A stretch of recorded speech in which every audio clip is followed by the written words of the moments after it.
Okay, Dana Abercrombie, The Coalition. Thank you both for speaking to me.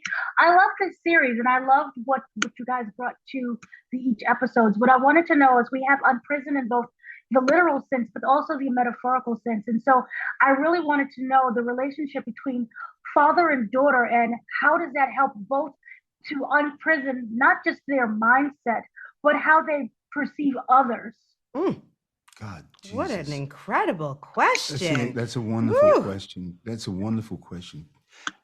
And it Mhm. exists on so many levels. Mhm. You know, it exists from the standpoint that we are both parents. It exists that from the standpoint in context of the fact that we are creative people who respect each other. It exists from the standpoint that we, out of that respect and out of that desire to work together, and also out of the desire to bring fealty to the story, authenticity, we are, you know, our synapses are functioning on all those levels.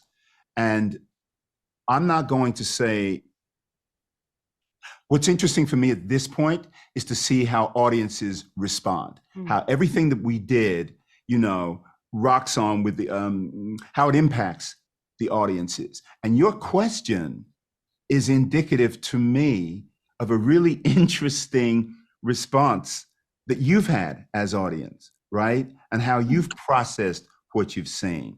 So it, on many levels, it's a wonderful affirmation Yes. for the process and the work that we have done. Your question is exactly the question we want people asking when they watch the show. So just thank you for that. And we hope that everybody is asking that question of themselves when they're watching it. What does it mean for me to be unprisoned?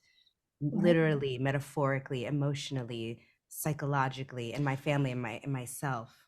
And it's happening in real time. Mm-hmm. It's happening now as we sit here in terms of from the standpoint of interacting with you and having to process your question and having to think about how your question lands on me, on us, and then to respond in kind. So it's happening. Thank you. As we speak. Thank you. Yeah, so thank you. It's a wonderful, wonderful question. Thank you both. My question also for Miss Kerry Washington. As Paige, you know, she's constantly told, you know, you was raised by a white family, so you kind of lean towards whiteness. But if Black people are a monolith, how does she exactly embrace that Blackness? Because Blackness can mean anything.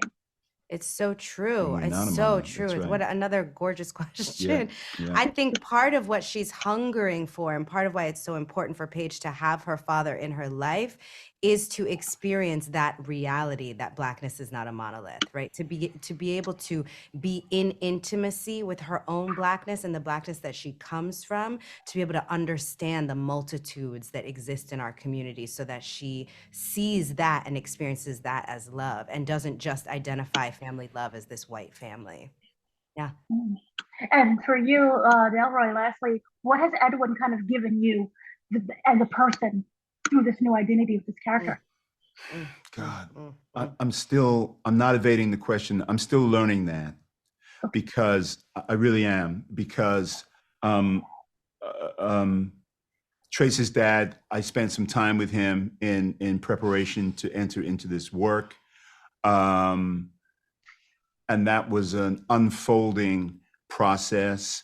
As Kerry said, I think we said, the point of my meeting and spending time with him was not because I wanted to impersonate him, but I did want to use certain aspects of who he is and certain aspects of his relationship with Tracy as a point of departure. So the answer to your question is, I'm still learning that and living that, you know, how he has impacted me. And I'm really happy that Delroy doesn't have a complete answer to that question, because to me, it means that there's still stuff to learn, which to me is hopefully signs that we have a season 2 to continue to explore these characters in their world. Amen. Wonderful. Thank you both for speaking to me. Thank you so much. Thank you. Thank you.